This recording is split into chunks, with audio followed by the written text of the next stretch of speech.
The 38th annual Harry Lee Waterfield Distinguished Lecture in Public Affairs was last week, and the featured speaker left the audience pondering on the ideals of foreign affairs. I lived 10 years in Tennessee. Dr. John Vasquez of the University of Illinois at Urbana-Champaign was the speaker for this year's lecture. Vasquez gave his presentation, Liberals, Neoconservatives, and Democratic Peace, a critique and an alternative for American foreign policy. Liberals and the Democratic Peace is not a very controversial claim to make.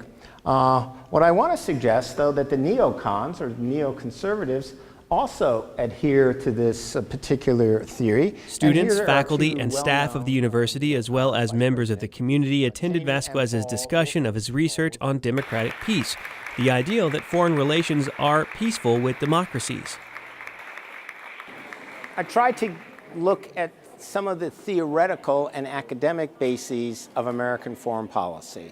And the one aspect I wanted to look at was the democratic peace, which is a theory which says that democracies don't fight each other. And various presidents have used that as a partial justification for their foreign policy. So I talked about Wilson and Bill Clinton and George W. Bush and some of his advisors.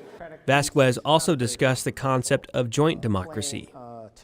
And the democratic peace argues basically that joint democracies, when both countries are democratic, like England and France, England and the United States, they will not fight each other. And the statistical evidence for that, at least from 1816 on, is very impressive. There's probably only one case, and I'll talk about that later in the lecture. When Clinton was president, there were no cases of two democracies ever fighting each other. Does joint democracy make for peace? And I think the bulk of the evidence suggests yes, it does. Two democracies do not fight each other. Is joint democracy a necessary condition? The answer is no. Only a few really politically ideological types argue that. But what does it mean, a necessary condition? A necessary condition would mean is that in order to have peace, you have to have two democracies. And that's not true. There are a lot of non-democracies that don't fight each other.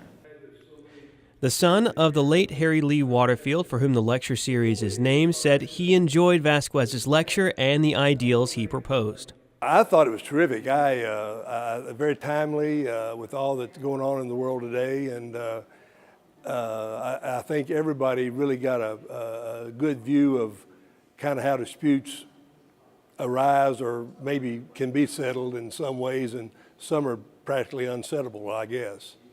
But I thought he did a nice job, and I think everybody enjoyed it. No need then to have Vasquez is currently at work on a new book and 3 articles. He's lectured at many universities, including Texas A&M, Columbia, the University of Chicago, and Johns Hopkins.